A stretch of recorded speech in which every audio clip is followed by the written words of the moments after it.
Hi, welcome to this week's presser with Dr. Alvin Parker, head coach of the VUU football team. Coach, you're coming off another big win, this time over Lincoln, 63-12. Can you give us your comments on the game, please? Um, like I kind of say every week, another conference win, and all wins are good wins, especially this time of year. So I was happy with that.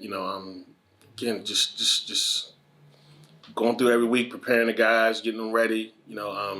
Chopping it down to make sure we just keep ourselves in a great position, and I think we're doing that.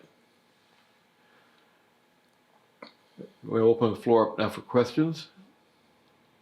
Hey, Coach Parker, John O'Connor here. I know Jada's closing in on Braxton's record there. I wonder if you might, I know you talked about Jada plenty, but given the circumstances, just speak to maybe his progress and what this achievement might mean if he should reach it. That it's going to be something huge. Back then, when I was here as a student athlete and early on as a coach, I thought that was a record that wasn't ever going to be broken. Because Braxton was a great back. So and I got to watch that. Now 20 plus years later, I get to watch Jada.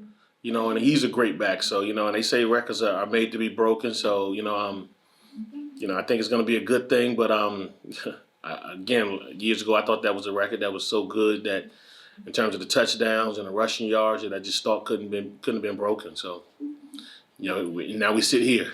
Hey, Veterans Day is coming up, and I'd like to write about Coach Riley and his past, and I wonder if you could share your thoughts on perhaps what he brings to the Panthers table here. Coach Rowland is a great coach for us. He started with me my first year here back in 2018, and has been riding on all of this good stuff we've been doing here since his arrival. He brings a great form of leadership for us. He does a great job with our running backs and our special teams. I think that it does probably play a part with some of the things that he learned in the military and some of those type of things that he brings to the table with that. So I'm happy to have him here. He's one of my valued assistants, and I think that a lot of the things that he do and a lot of the ways we move the program are from some of the structures that he has. Thank you for that. Hey, you have consistently declined comment on the Darius Wilburn case, and I wonder if there's anything new you'd like to say or share about that, given some recent developments. We just miss him still in that format. He was he's one of mine, and I still hold him dear and near to the heart. So we miss him. Thank you, Coach. Coach, just to continue on Jada, we see him every Saturday, running the football between the lines, but you see him every day, and you're with him every day in practice, and you're his coach. Can you just give us a little bit more about him on a day-to-day basis, what he is like, and, why he's successful on Saturday? I think first, before anything else, he's a student, and then you look at some of the other things that kind of in his makeup. He's a son, he's a nephew, he's a father. All of those things that kind of put together. You kind of put all of those in the ball. You're gonna get Jada Byers. He again is a leader for us. He does a lot of things by example, and then of course when he goes out in the field, his play speaks for itself. It's fun to be around, easy to coach. Like I said, hard worker. One of those guys that kind of bring a different light to the team. Just with him being around. So it's hard for me to look up and think that he's been here for 4 years. When it's all said and done for him as a Virginia Union Panther, I think his name is going to be etched in the record books. And I'm gonna have the pleasure of saying that I coached him all 4 years. Do you think he would have an opportunity to play at the next level? Absolutely. I think he has some special stuff that he can do that he can bring to any team. That he has NFL talent.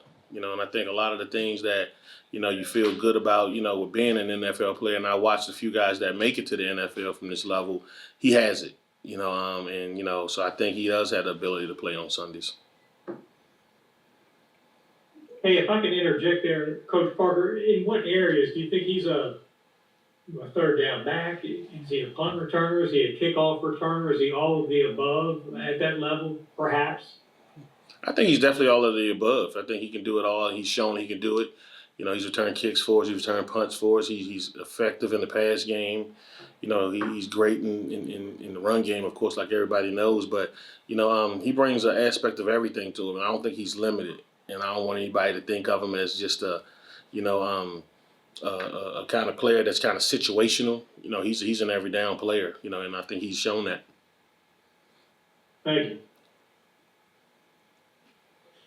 Coach, I wanted to talk a little bit about Mark Wright. And I was looking back on the numbers. He came in for RJ, I think it was in that game against Hampton, if I'm not mistaken. His first pass was intercepted in that game, and then he's not thrown an interception since. 101 straight passes without an interception, 12 touchdowns in those 101. Can you talk about his decision making and what is driving him to be the success that he is right now? Sure. I mean, we thought about that too. You know, we kind of looked at it and we just see him out there kind of completing passes and kind of leading the offense. So, but when you kind of put it in the numerical form and kind of look at it like that, I think, you know, it speaks volumes, you know. So, you know, but I think the way them guys are coached and the way we prepare those guys, you know, from an offensive standpoint, from our offense coordinator and our quarterbacks coach, Coach Bingston, the way, you know, he prepares those guys, I think no matter who's in there under center for us is going to have those type of things because, you know, when RJ was playing at that point, he did the same thing, you know, and now you look up and it was something that we wanted to make sure we got better at. And you look up right now, I think we're second in the country in pass efficiency. So, you know, that speaks to volumes about, you know, quarterback play. And then if I can, I'm sorry, John, go ahead. Thank you. I was going to ask, Coach Parker, you mentioned playoffs to these guys, or is that just something that is understood and you don't need to prod them in that way? You know, I think, you know, the focus just kind of changed when you start. Because, John, I just don't think people know and understand how hard it is to win one college football game. And, you know, so to kind of keep the guys together and kind of keep them focused up, you know, we changed it to a, you know, 1 week at a time type of thing. You know, and I think, you know, we prepared for that game. We put it all in that game. You know, I think, you know, the end of the season, the postseason stuff will come if we do what we're supposed to do on a weekly basis. And I think those guys kind of understand that model of things now. You know, but it's hard not to see that, you know, the two teams before you both made it to the NCAA playoffs. And, you know, and our expectation is always to compete on a national level. And the only way you can compete on a national level is to get an opportunity to play in the NCAA playoffs. Oh, thank you. Coach, on that note, you talk about how hard it is to win a game. In the 4-game winning streak that you are on right now, your first halves, you've outscored your opponent 101-3 in the first half of games. What about that fast start? Can you talk a little bit about that? And is that a philosophy or something you talk about during the week to get off fast? No, I just think, like I said, it goes and it leans into the preparation that I think we do on offense, defense, and special teams. So, you know, when you kind of put all that together and the guys feel extremely prepared, I think you're going to get results and you're going to get them early. You know, and I think, you know, the coaches have been doing a great job of just making sure that these guys are prepared, you know, during the week. So when they get to Saturday, we can start fast and we can make some things happen. But, you know, it's nothing that we kind of talk about. Of course, I think every coach in the country is going to say some things like, you know, we want to start fast and we want to come out the gate and all those things like this. So it's what you want and it's what you feel. But I think all guys have been just doing it, you know, without us necessarily prompting it. We want to play good games. We want to make sure we play near perfect games in terms of the stuff we think we can control, like penalties, turnovers, and all of those type of things. You know, all of those type of things kind of go into, we think, winning. But then you see us starting so fast, like you mentioned, Gary, with the first halves we've had, you know, sometimes as a coach, it's impressive. So, you know, I've liked what I've seen.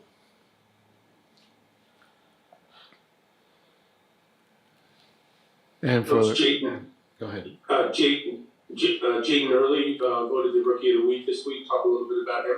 He is a freshman. He's a redshirt freshman from Phoebus High School down there in Hampton. So, of course, you know, he's used to winning. You know, got a couple state championships and everything under his belt.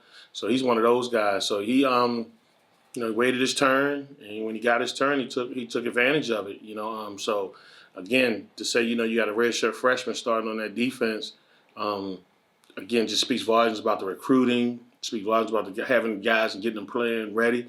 You know, it's not necessarily a transfer portal guy. It's a guy that you recruited directly from high school that's kind of coming in doing the work. And so anytime we can get some success from guys like that, and we got a bunch of those type of guys on this team. You know, Jaden's just one of them. So, you know, I'm proud of him that he get the honor this week. And he made some plays on Saturday that were definitely worthy of him getting his honor. And could you also talk about Reginald Vick Jr. being named receiver of the week? RJ just, you know, has been turning it on to a high level of ball playing this year. So, you know, I think 4 catches for 3 touchdowns is something that's, you know, amazing. You know, so again, we're proud of him too. But you know, we've been seeing a high level performance from him week in and week out as well. And for the record, Jada Byers is 19 yards away from tying Andre Braxton's record of 5,006 rushing yards, and he is 2 touchdowns away from tying Braxton's all-time career rushing touchdown total. He's got 60, and the record is 62. Are there any more questions for Coach? Yeah, on that note, Coach, will the team celebrate that in the locker room, perhaps after the game? What? Not that you're planning. I mean, maybe you are planning something. I don't know. What do you think? It's definitely worth celebrating. You know, but I think, you know, if you were to ask Jada that question, he probably say he don't want a celebration. You know, he want to kind of keep playing. I think, you know, something I heard him say, you know, last week when somebody kind of asked him about the record, he said, you know, he just want to keep winning. You know, so it just speaks to his humbleness and his selfishness. But, you know, I think it's a big deal, and it definitely deserves to be celebrated. But if you ask him, he'd probably tell you something a little different. Are there any more questions for Coach Parker? All right, well, that concludes the presser. Game time is at 1 o'clock on Saturday against Bowie State up in Bowie, Maryland. Coach, thanks again for being on the Football Weekly Presser. Thank you. Thank you. Jim, thank you. Thank you, guys. Thank you.